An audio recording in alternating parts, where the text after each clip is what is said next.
Ой, у лузі червона калина похилилася, чогось наша славна Україна зажурилася, а ми тую червону калину підіймемо, а ми нашу славну Україну розвеселимо.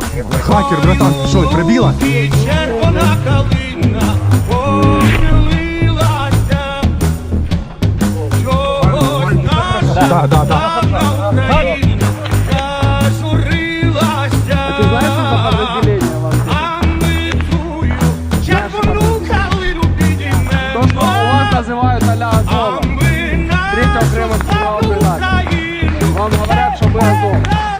Так вот, с тобой как вы говорите, вот находится.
Hello everyone, hello, it's been a while.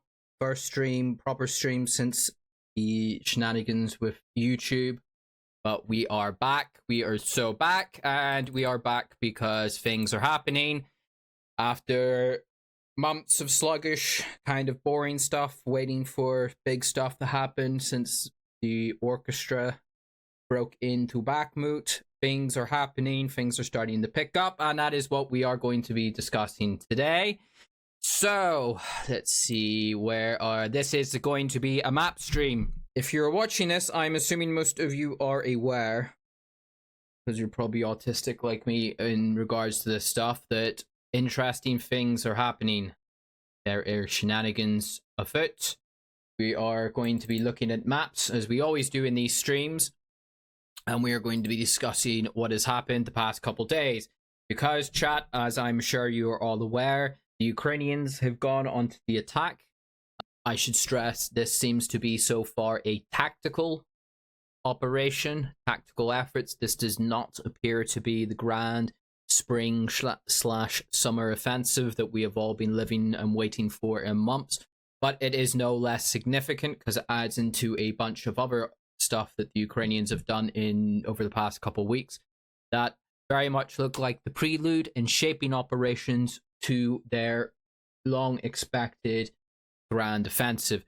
So what has happened the past 48 hours that has got a lot of people rankled and is making headlines in the news, and has got all the Russian Telegram accounts panicked, and all the Western pro-Russian shills in my community coping and sieving as they always do.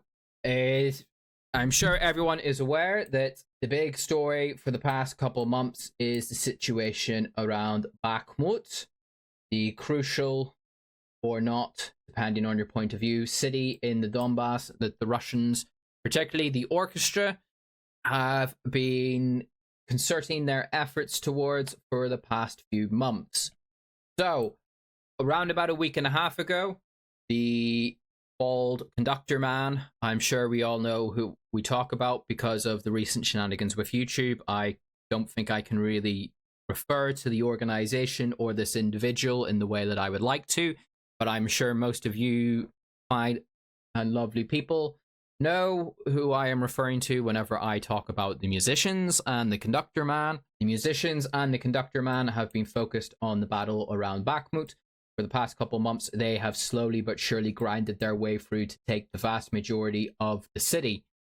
However, a week and a half ago, well, for the past month or so, the advance has stalled and it's been very sluggish. And around about a week and a half ago to 2 weeks ago, the conductor man began making very bombastic claims on social media, particularly his Telegram account, and in regards to other Russian domestic media outlets, that the Russian MOD, in particular the Minister of Defense Sergei Shoigu, and the Russian Chief of Staff Gerasimov, had authorized the Russian military logistics operating in this part of the front in the entire theater to start to quote-unquote strangle the musicians of crucial ammunition. That has negated their combat ability and their progress in the battle for the city. In terms of heavy weapon support, it means that the musicians' artillery, be it heavy artillery or be it light artillery in the form of mortars, aren't able to put as many shells downrange onto targets that you are marking for them, which means that Ukrainian strong points will sustain themselves for much longer. Ammunition in a war is pretty much crucial, probably more important than the food to keep the soldiers physically fed. If you are strangling the ammunition supply for a combat unit, you are rendering that combat unit pretty much ineffective. And going by the claims made by the conductor man, he is saying that up to 70 to 80% of their previous ammunition allocation has been cut off by the Russian MOD. This is not the first time this has happened. The conductor and the musicians made similar allegations last year and earlier this year, particularly around the Battle of Soledar, that there was various factionalism happening in Moscow that was starving them of crucial ammunition. Why is this important? Conductor man has been very vocal, very, very vocal about that. Was kind of the really big opening salvo. To explain it, conductor man here, this is the conductor man who I'm referring to because I don't know if I can say his name without getting in trouble with YouTube. He stood in front of the bodies of many of his troops, pretty angry, specifically by name calling out the Minister of Defense, the Chief of Staff of the Russian Army, other elements of the Russian military command, blaming them for the deaths of his men, and putting it down to the starving of crucial ammunition and support for his troops. This set off a flurry of messages back and forth. The Russian MOD very publicly started to attack him in very guarded ways. The conductor man here got even more verbose in his attacks on the Russian military. It was all very public. The Ukrainians were taking great note of it. As a result of this, it seems that the Ukrainians have taken advantage of this situation, which we will now go into what has actually happened. So this is Bakhmut. It's here. Bakhmut city itself here.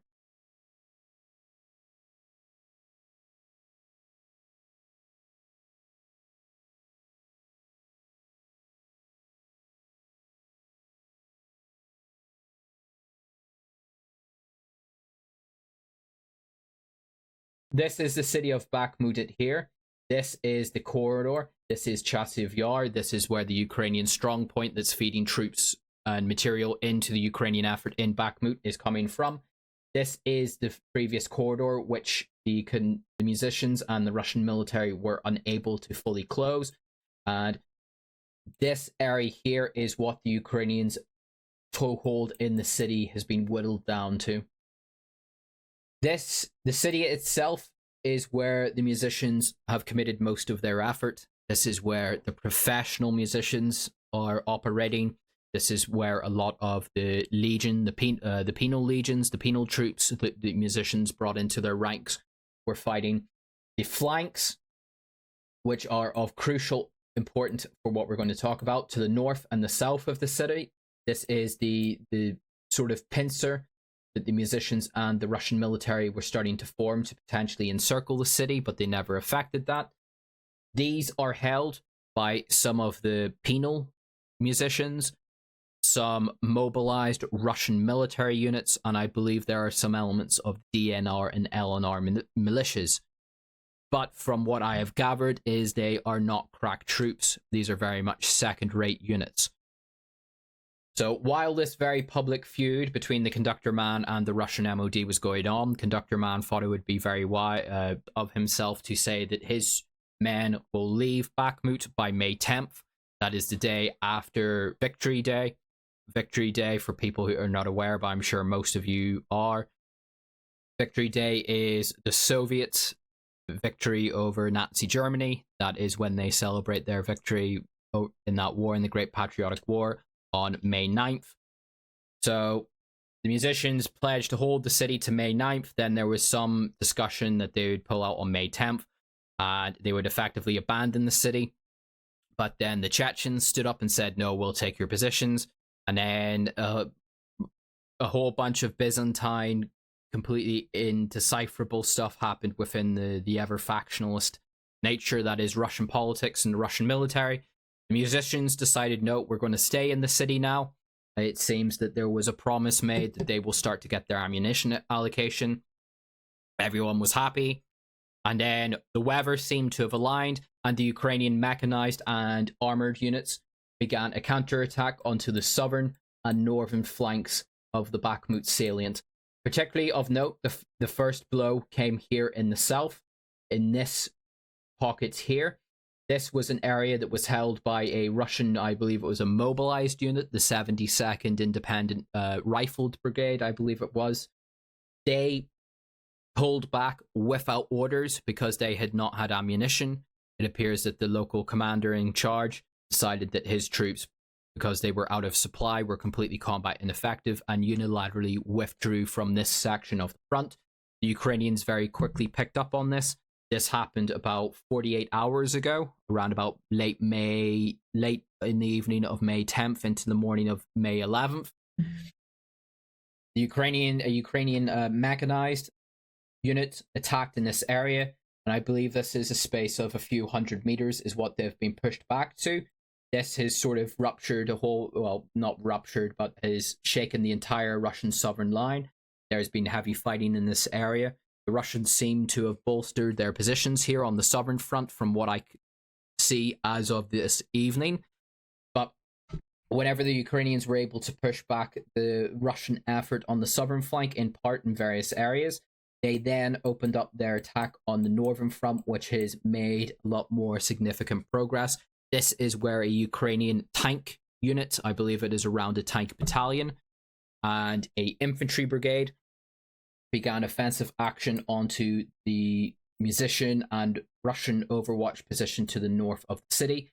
This is probably more crucial in the south because, as you can see, blue is what has been retaken by the Ukrainians in the past couple days. This line here is the northern road from Chasiv Yar into Bakhmut, and as you can see, this goes straight into the Ukrainian toehold that remains in the city itself. This was a problem for the Ukrainians because the musicians were almost pretty much onto the road. They had fire control over the road. Any Ukrainian vehicles or reinforcements that tried to come down that road were under direct Russian fire, and a lot of them seem to have been destroyed, injured, killed, yada yada yada. The Ukrainian counterattack in the past couple days has pushed the Russian line back. I think it's around about a mile to a mile and a half, all the way back up to the Bakhmut reservoir to the north. And this now means that Ukrainian reinforcements and resupply can freely use this road to enter Bakhmut. This takes a lot of pressure off of the Ukrainian logistics effort into Bakhmut now. Also, it gives a lot of breathing space to Ukrainian operations further to the north. It puts a lot of pressure onto the musicians' efforts into the city itself, and it's mixed, and I'm not too sure what the situation is with the Russian lines further to the north up along the reservoir and further to the east of the Ukrainian push in this area. So, but alongside this, there is still fighting happening inside the city. So where the Ukrainians are starting to make admirable effort to the south and to the north of the city, the musicians continue to grind their way in the city itself. So the musicians are slowly making progress in the city. Past couple days, they've taken another couple blocks in the city. Very costly to both sides, but the big story at the moment seems to be the fighting around the city itself. So we could still find a position where the musicians in the next couple days to the week, depending on what the ammunition situation is like, completely takes over the entirety of the city itself. But that is, we'll have to wait and see what happens. But we could see the Ukrainian efforts continue to make progress to the south and to the north. There is some probably overly ambitious estimates going by some of the more pessimistic Russian analysis and some of the more overly optimistic Ukrainian analysis that the Ukrainians could be attempting to try and encircle Bakhmut in its entirety with these efforts. I think that's probably a bit far-fetched. The Ukrainian units that I've seen, well, what I've estimated to be employed in this effort are, you're talking about a couple, maybe a few battalions at most. Talking about maybe a few thousand men, as well as Ukrainian light infantry and mechanized brigades might equip themselves. I think they're probably going to need more than a few thousand men to try and encircle the city. And for that to effect, the musicians would have to stay in place in the city and allow themselves to be encircled.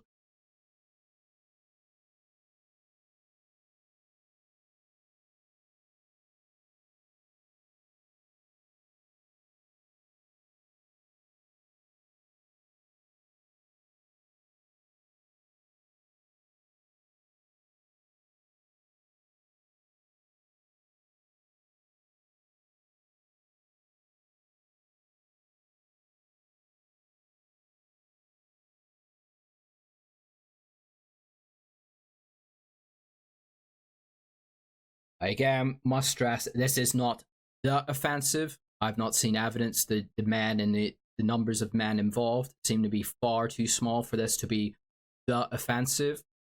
But this is certainly thrown a large spanner into the works for the Russian and the musician efforts in Bakhmut and around Bakhmut itself.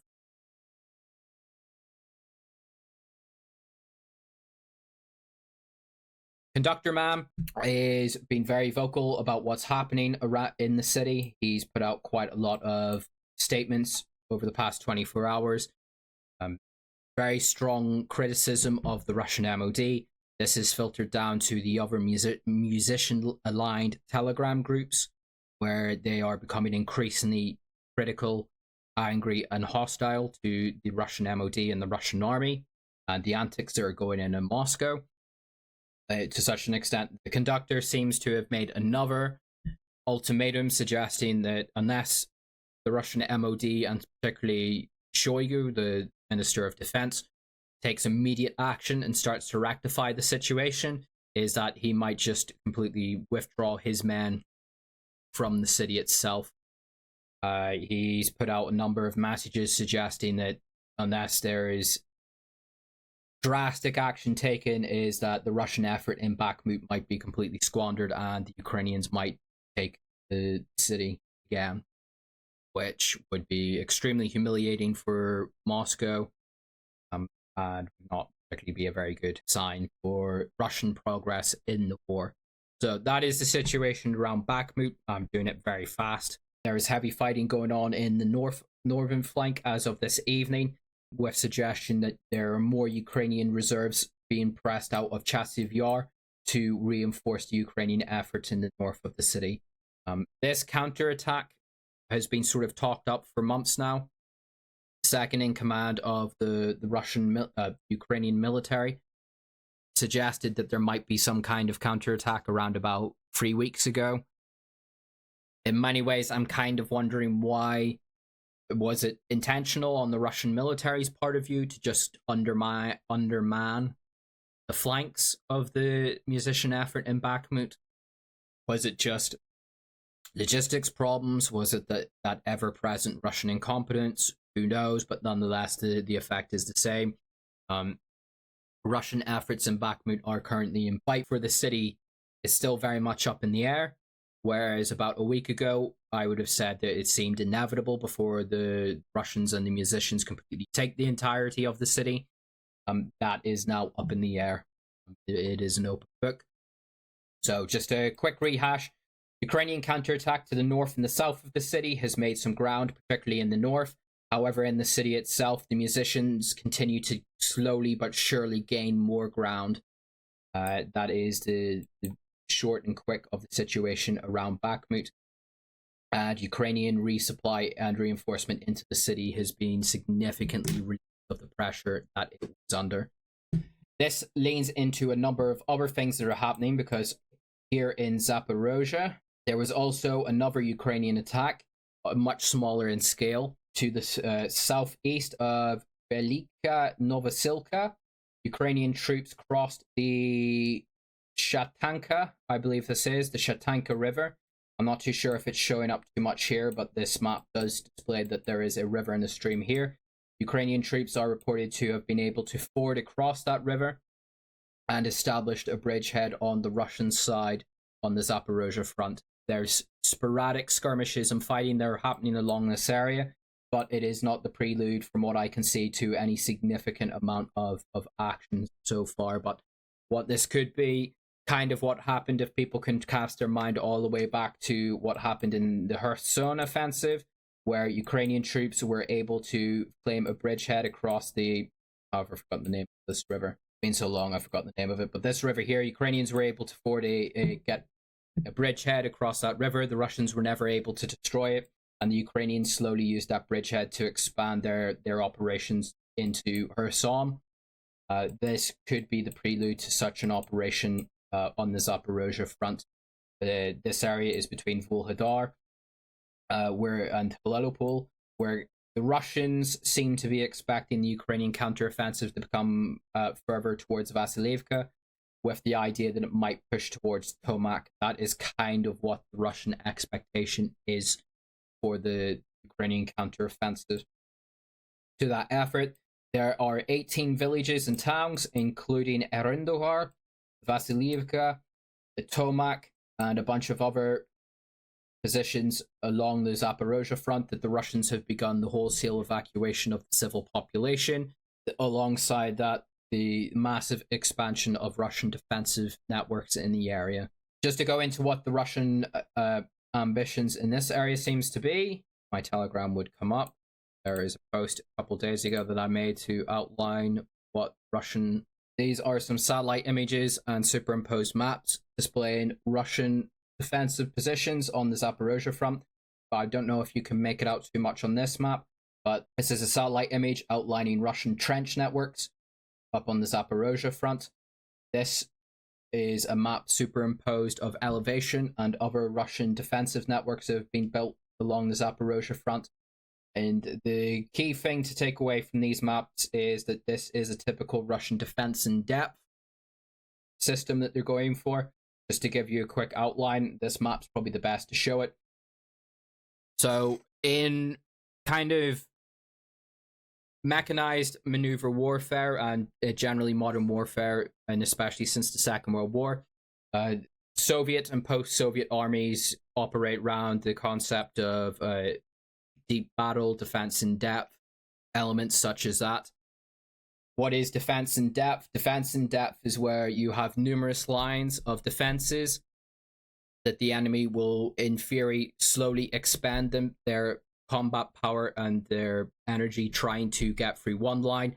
That will weaken them in preparation for the second line of defense. If they get through the second line of defense, they then have to deal with a third line of defense. Understand that while these attacks on each line of defense go on, is that in theory, and I would be very surprised if not in practice, there will be Russian reinforcements and reserves will be released to bolster these various defensive lines. So if the Ukrainians, say in this area, make an attack, you have these very front positions here, which will probably very lightly armored. They're probably more minefields and obstacles like that just to slow any Ukrainian effort here. So this is along a 15-kilometer wide front with a, well, if that's 20 kilometers, you're talking about a 25-kilometer deep defensive line to the north of Tomak. So this is the Tomak defensive position. Whenever, in theory, if it does happen, a Ukrainian offensive begins in this area, whenever they hit these very frontal positions here, these units will probably be just there to try and slow down and report back to defensive positions behind the line to give them the heads up, and then they'll probably retreat or be destroyed in position that the Ukrainians are coming.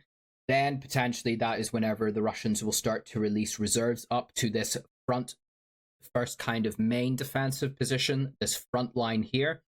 If the Ukrainians get through that, the time that they take to get through that line and the amount of men and material that would be expended in trying to do that, that is going to weaken their combat power. So whenever they come to the second defensive line, which it looks a lot more expansive than the first or the second, there will be further Russian reinforcements will have bolstered here, which will slow down and weaken the Ukrainian effort again. If the Ukrainians do make it through the second line, then they have a third line where they'll have to do the same. The point is to slow down any Ukrainian effort and to weaken it so that the Russians can fight it off. The idea of slowing it, it means, particularly in this part of the front, this is where I think the Russians can reasonably use their air power. This is fairly far enough behind the front line where I expect that Russian, particularly lower flying aircraft, the Su-25 Frogfoots, helicopters, stuff like that, will probably be able to operate with a lot more freedom without the threat of Ukrainian air defense in this area. This is where I think Russian air power would be able to be significantly hamper Ukrainian efforts. Russian artillery as well, if Ukrainian offensive action is being slowed down, trying to take these towns and to push into these pre-prepared defensive positions, you can be sure that alongside these defenses itself, the physical trenches and minefields, the Russians will have mapped and geolocated every single position around these defensive lines. So the second any Ukrainian vehicles or men start to turn up in those areas, Russian artillery knows the exact coordinates they need to dial in to put fire and put shells downrange on top of them. And then, hypothetically, if the Ukrainians do somehow have enough men and material to punch through all three lines of this defensive cordon here, well, they've also got towns that they're going to have to fight through. Urban combat is very slow and very costly. But let's say if they do manage to punch through these areas, that then means the Ukrainians are then have to fight into the city of Tomak itself. Tomak isn't an especially big city. It's around about the size of Bakhmut. But look at how long the fighting in Bakhmut has gone on for. So the whole point is to slow down and to wear down and sap Ukrainian military combat power and strength. So if the Ukrainians somehow did ever manage to fight their way through this defensive position and then start to get bogged down in the fighting in Tomak, well, depending how wide of a front the Ukrainians decide to go on their counteroffensive for, but let's just say hypothetically it's this just will conveniently match up to this map here. Let's say it's along a 15-kilometer effort. Well, that's going to be a fairly narrow part of the front. If the Ukrainians are starting to push out in a salient 15 kilometers wide down towards Tomak, that also opens up the position if the Russians are savvy enough to build up combat power with reserves on the flanks, say in this area here and in this area here, potentially opening up the opportunity for the Russians to give a backhand blow, which ironically is what the Ukrainians are giving the musicians at this moment in Bakhmut. A backhand blow is in military parlance, it's whenever the enemy has gone onto the offensive, has taken ground, but then you're able to strike him in a position where he is weak and undermine and potentially cut off and encircle his offensive units. So while Ukrainian troops might be engaged heavily in fighting in Tomak or around this third offensive position of the Russians, a Russian counterattack up towards Novoprokopivka, a Russian counterattack here from either flanks or even from just one flank could potentially cut off lead Ukrainian elements for encirclement and destruction. So that's one hypothetical scenario around this very specific map. But this very specific map seems to be where the Russians think the Ukrainian counteroffensive is going to fall. Along this, Ukrainian, alongside this, and why the Russians probably are thinking that the Ukrainian effort, just to give you an idea, this is the area that map was just showing. Pardon me. So, the sort of estimated hypothetical Ukrainian offensive that seems to be taking shape, at least to the Ukrainian and Western observers' eyes, is that it is going to fall on the Zaporizhzhia front. Some are suggesting it could push to Berdyansk. Some people are saying it'd go to Mariupol. X to doubt on both because of the territories that would have to be taken, and I think it would be kind of an unsustainable position for the Ukrainians to try and attempt that.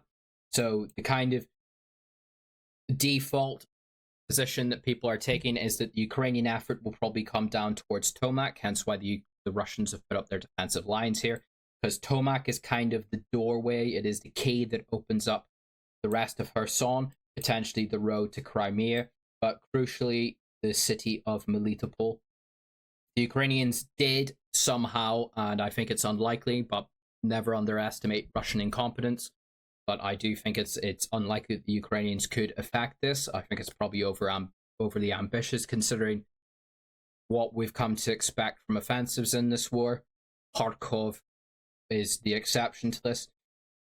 But if the Ukrainians did manage to take Tomak, that opens up the road down towards Melitopol. Melitopol is the major logistics hub for all Russian operations into Kherson, but also further to sustain the Zaporizhzhia front.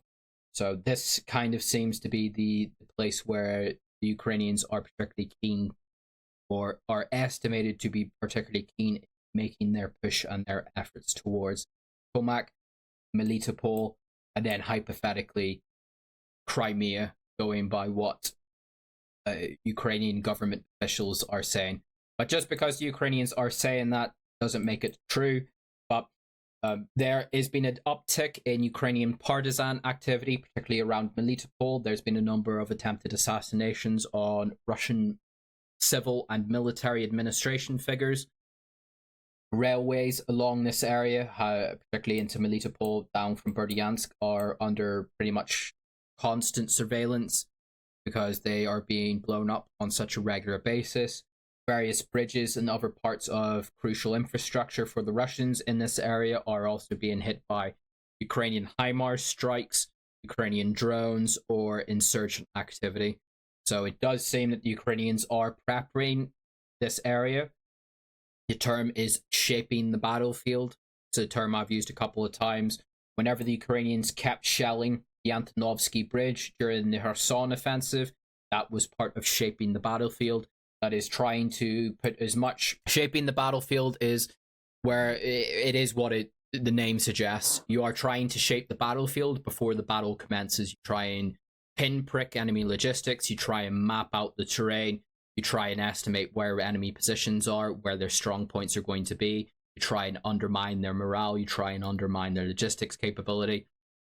You are trying to put as many factors in your favor before the true battle effectively commences. So what the Ukrainians seem to be doing this with the drone strikes on crucial fuel infrastructure. So over the past couple of weeks, we have seen a major fuel plant somewhere down here south of Sevastopol. I believe it is this area here.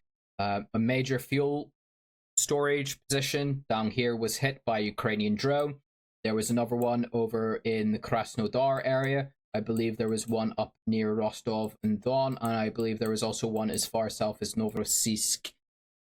So the Ukrainians very much have been going after Russian strategic fuel reserves. Russia is never really going to run out of fuel, but the problem is if they don't have a place to store it in bulk, that's going to complicate logistics and keeping their tanks and vehicles running. So that seems to be one aspect that the Ukrainians are going after.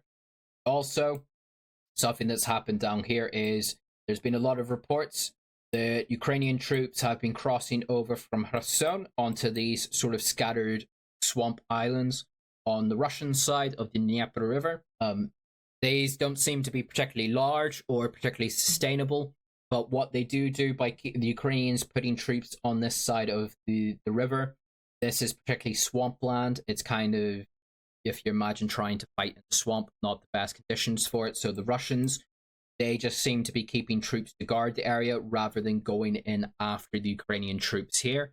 But nonetheless, that ties down Russian troops that might be more crucially needed elsewhere, having to secure these areas against any potential Ukrainian raids, or if the Ukrainians are ambitious enough, and I don't think they really have the amphibious capabilities to do it, but let's say hypothetically, as some people suggest, the Ukrainians try to do an offensive across the river.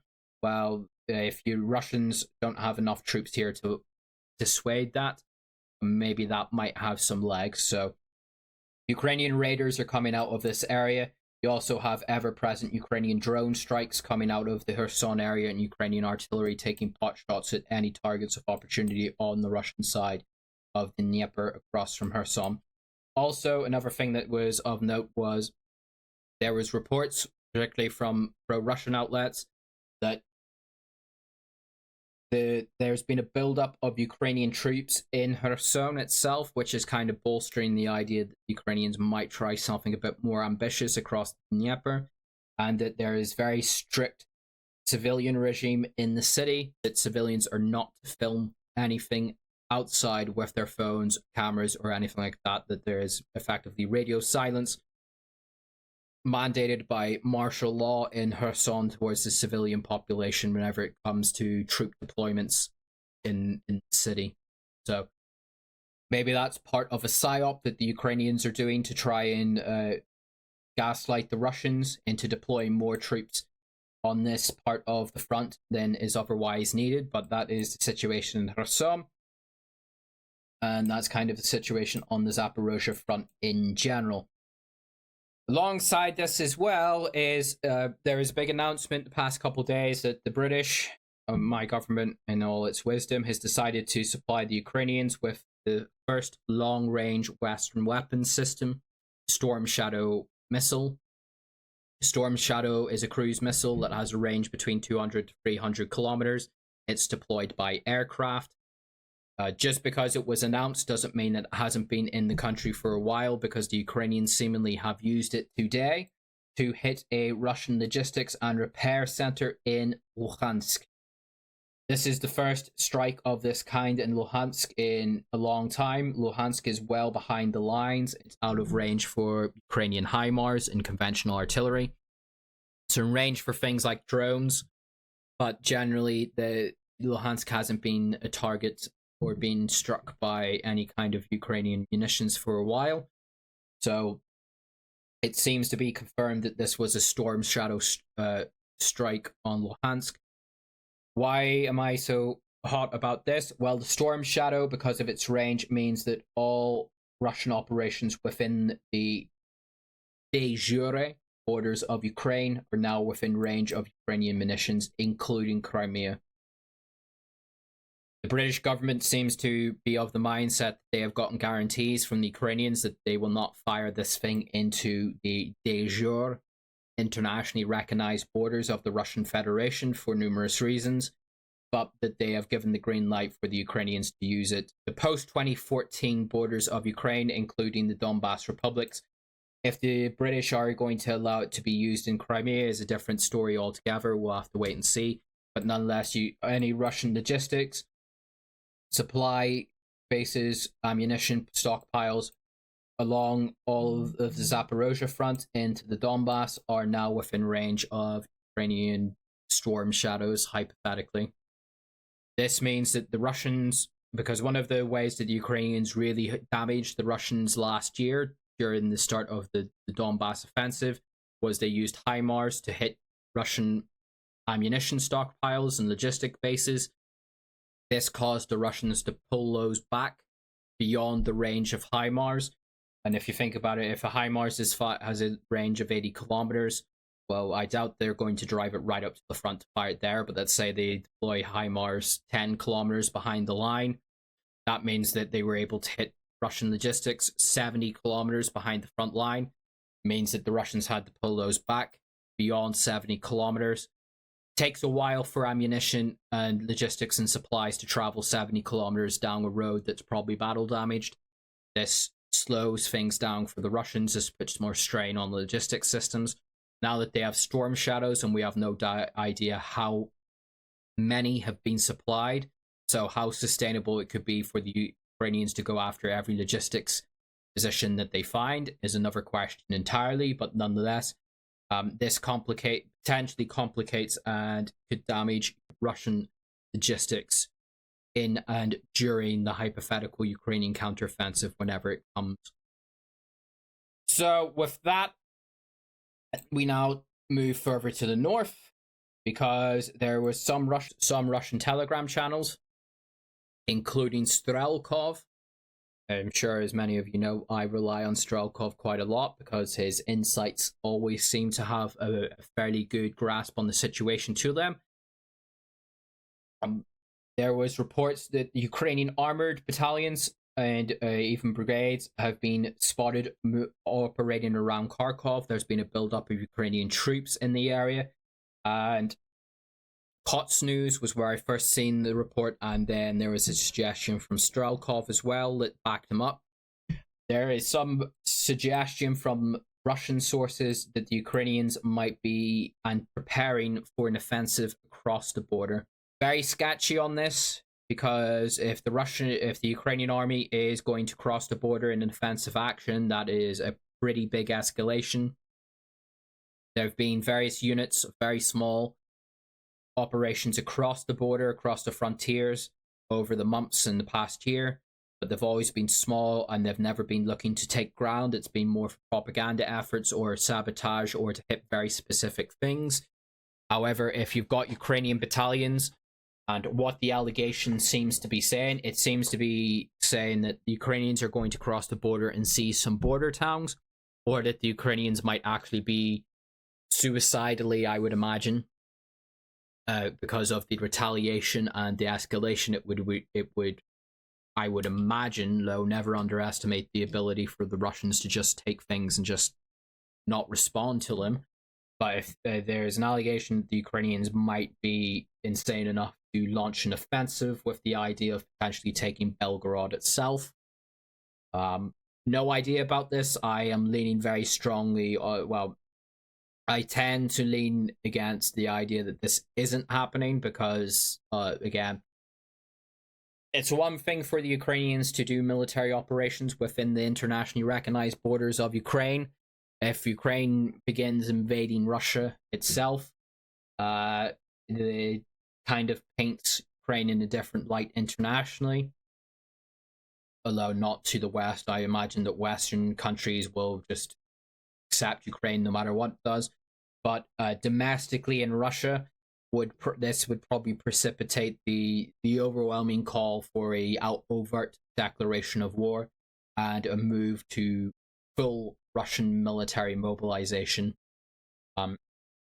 While the Russian government might make various plaudits and the like that Zaporizhzhia and Kherson and Luhansk and Donetsk are core territories of the Russian Federation, I think the vast majority of Russians are kind of the mindset that, yeah, okay, it is Russian in a sense, but they aren't as Russian as Belgorod.